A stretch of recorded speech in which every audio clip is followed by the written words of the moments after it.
Okay, शुरू करते हैं। तो दोस्तों, आज की कहानी हमें पुणे से रोहित ने भेजी है। दोस्तों, ये कहानी ऐसी है कि जैसे जैसे आप इस कहानी को सुनते जाओगे आपको पता चलेगा कि किसी अनजान इंसान से बात करना कितना ज्यादा खतरनाक हो सकता है। ये कहानी इंस्टाग्राम से जुड़ी है। रोहित को इंस्टा पर एक अनजान लड़की मिली और दोनों में बातें होना स्टार्ट हुई, लेकिन उस लड़की से बात करना रोहित को धीरे धीरे मौत के मुंह में लेकर जा रही थी। फिलहाल के लिए इतना इंट्रो काफी है। चलिए अब चलते हैं सीधा कहानी की तरफ। रोहित 12th क्लास में पढ़ने वाला एक शर्मीला लड़का था। वो सामने से किसी लड़की से बात भी नहीं करता था। अगर किसी लड़की ने उससे बात कर ली तो ठीक है, नहीं तो वो अपने में ही लगा रहता था। एक रात वो इंस्टाग्राम चला रहा था। वो इंस्टा स्क्रॉल अप किए जा रहा था, तभी उसके सामने एक अजीब सी पोस्ट आई। उस पोस्ट में एक लड़की थी जो एक बंद कमरे में दीवार के कोने में सर नीचे करके बैठी हुई थी। उसे देखकर ऐसा लग रहा था जैसे कि उस लड़की को कई सालों से उस कमरे में बंद करके रखा हो। वो पोस्ट देखने में ही बहुत डरावनी लग रही थी। रोहित ने उस आईडी का नाम देखा तो उस पर अनामिका लिखा हुआ था। तो रोहित उसकी प्रोफाइल में गया। उस आईडी में बस वही एक फोटो अपलोड थी और उसके बस 3-4 फॉलोवर्स थे। डीपी पर किसी लड़की की आंखों की पिक लगी हुई थी और जब रोहित ने उन आंखों को देखा तो उसे ऐसा फील हुआ कि इतनी खूबसूरत आंखें उसने पहले कभी नहीं देखी। उन आंखों को देखकर वो उनकी तरफ आकर्षित होने लगा और उसने उस आईडी को फॉलो कर लिया। जैसे ही रोहित ने उस आईडी को फॉलो किया तो वैसे ही सामने से हाय का मैसेज आ गया, मानो जैसे कि उस लड़की को बस रोहित का ही इंतजार था। रोहित को बिलीव ही नहीं हो रहा था कि इतनी जल्दी मैसेज कैसे आ गया। खैर, रोहित ने उसका रिप्लाई किया और दोनों में बातें होना स्टार्ट हुई। वो लड़की रोहित से ऐसे बातें कर रही थी जैसे कि वो उससे पहली बार नहीं बल्कि पहले भी बहुत बार बात कर चुकी हो। जहां रोहित को कुछ भी बोलने से पहले 100 बार सोचना पड़ रहा था, वहीं वो लड़की बिना कुछ सोचे बस बोलते जा रही थी। बातें करते करते वो लड़की रोहित को कहती है कि मैं तुम्हें एक बात बताऊं, पर तुम मेरे पे बिलीव नहीं करोगे। रोहित ने कहा कि नहीं, ऐसा तो नहीं है, तुम बताओ क्या बात है। मुझे तुम्हारी हर बात पर भरोसा है। अभी इससे मिले कुछ घंटे भी नहीं हुए और रोहित इसे कह रहा था कि मुझे तुम्हारी हर बात पर भरोसा है। खैर, तो वो लड़की कहती है कि उसके घर के बाहर कोई है जो उसे बाहर से देख रहा है। रोहित शॉक हो गया और बोला कि कौन है बाहर। तो वो लड़की बोली कि पता नहीं, एक अजीब सा आदमी है जिसकी पूरी स्किन काली है और उसकी आंखें रेड कलर की हैं। रोहित को तो कुछ समझ ही नहीं आ रहा था कि ये लड़की क्या कह रही है। तो वो उसे कहता है कि क्या तुम घर पर अकेली हो। तो वो बोली नहीं, मेरे मॉम डैड भी घर पर हैं। फिर रोहित ने कहा कि तुम अपने मॉम डैड को बताओ, शायद वो कोई चोर होगा। तो वो बोली नहीं, मैं अपने मॉम डैड को नहीं बता सकती क्योंकि वो मेरे पर भरोसा नहीं करते। उन्हें लगता है कि ये सब मेरा वहम है या फिर मैं झूठ कहती हूँ। ये सब सुन रोहित को भी ऐसा लगने लगा कि शायद ये झूठ ही बोल रही होगी, क्योंकि अगर कोई बाहर होता तो भले कोई और भरोसा ना करता पर इसके मॉम डैड तो जरूर करते। पर यहाँ तो इसके मॉम डैड ही भरोसा नहीं कर रहे। मतलब या तो ये इसका वहम है या फिर ये झूठ कह रही है। वो रोहित को कहती है कि क्या तुम्हें भी मेरी बातें झूठ लग रही हैं। अब रोहित भी क्या ही कहता, तो वो झूठ कह देता है कि मुझे तुम्हारी बातों पर भरोसा है। रोहित के मुंह से इतना सुनकर वो लड़की खुश हो गई और हग वाले इमोजी भेजने लगी। तभी रोहित को अजीब सा फील होने लगा।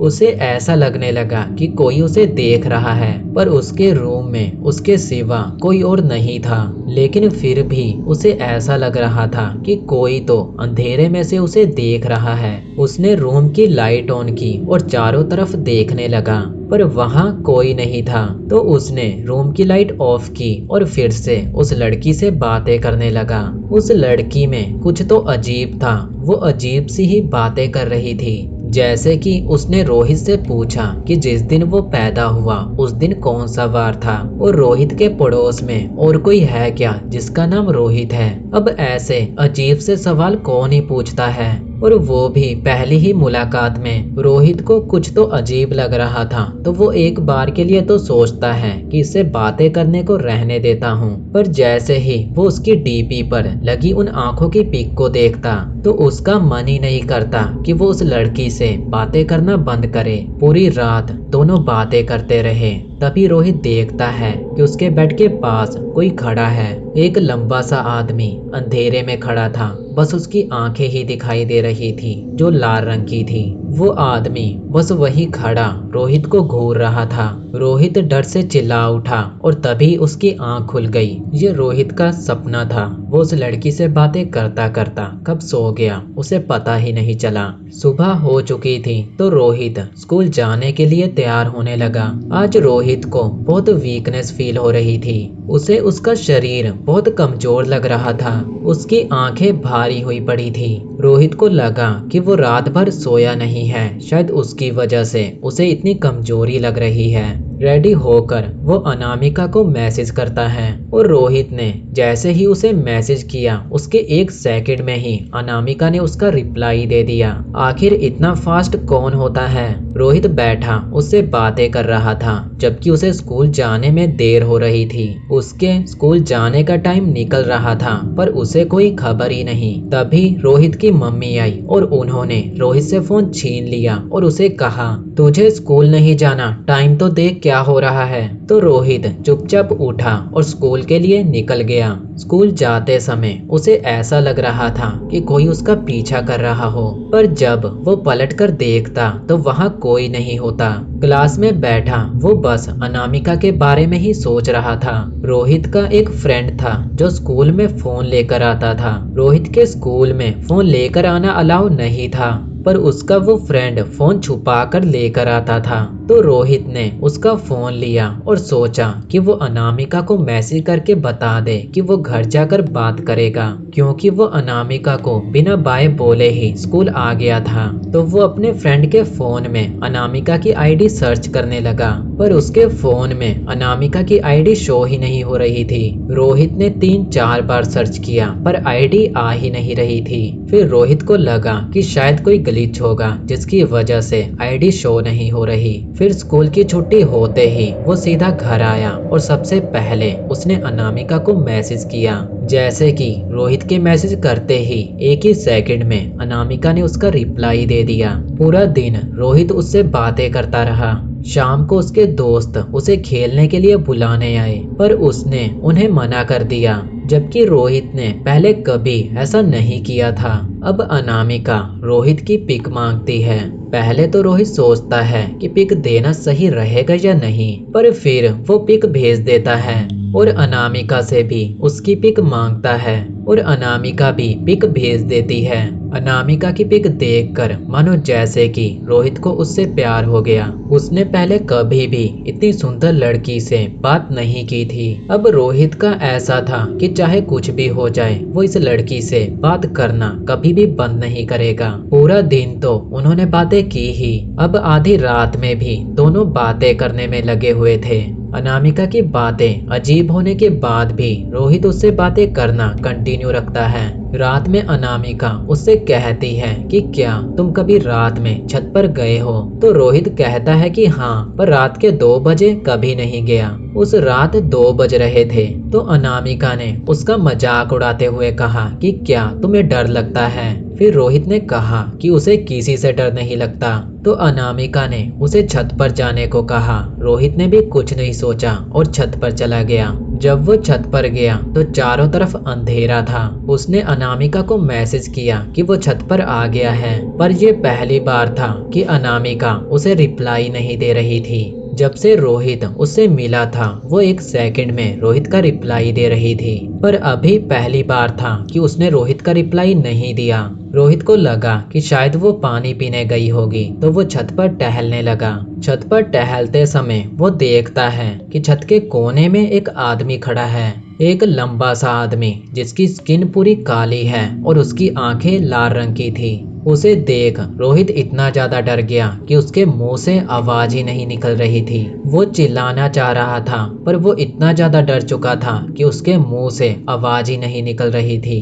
वो सीधा भागकर अपने रूम में आया और जैसे ही वो अपने रूम में आया तभी अनामिका का मैसेज आ गया और अनामिका ने ये मैसेज किया था कि क्या तुम छत से नीचे आ गए, मानो जैसे कि उसे पता हो। तो रोहित ने कहा कि तुम रिप्लाई नहीं दे रही थी तो मैं नीचे आ गया। रोहित अपने रूम में लेटा अनामिका से बातें कर रहा था। तभी वो देखता है कि वही आदमी जिसे उसने छत पर देखा था वो उसकी विंडो के पास खड़ा उसे देख रहा है।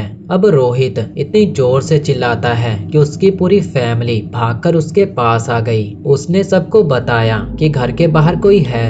सबने घर के बाहर चेक किया पर बाहर कोई नहीं था। रोहित का बस इतना कहना था कि उसने बाहर किसी को देखा था। तो वो लोग घर के बाहर की लाइट ऑन कर देते हैं और रोहित भी अपने रूम की लाइट ऑन करके ही रखता है। अचानक रोहित देखता है कि उसके रूम की लाइट ऑफ है और उसके बगल में कोई लेटा है। वो वही आदमी था। वो लाल आंखें रोहित को देख रही थी। तभी रोहित चिल्लाते हुए जागता है। ये रोहित का नाइटमेयर था। रोहित को समझ नहीं आ रहा था कि ये सब उसके साथ क्या हो रहा है। उसे आज कल से भी ज्यादा वीकनेस फील हो रही थी। उसकी आंखें और भी ज्यादा भारी हो चुकी थी और वो देखता है कि उसके शरीर पर कुछ काले रंग के निशान पड़ चुके हैं। रोहित को नहीं पता था कि ये सब तो बस शुरुआत है। आगे जो उसके साथ होने वाला है वैसा उसने कभी सपने में भी नहीं सोचा होगा। उसे कोई खबर ही नहीं कि वो धीरे धीरे अपनी मौत की ओर खींचा चला जा रहा है। फिलहाल इस वीडियो में इतना ही। अगर आपको इस कहानी का सेकंड पार्ट चाहिए तो कमेंट करके बताओ। और दोस्तों अगर वीडियो अच्छा लगा हो तो वीडियो को एक लाइक जरूर कर देना और अगर अच्छा नहीं लगा तो कमेंट करके बताना कि अच्छा क्यों नहीं लगा।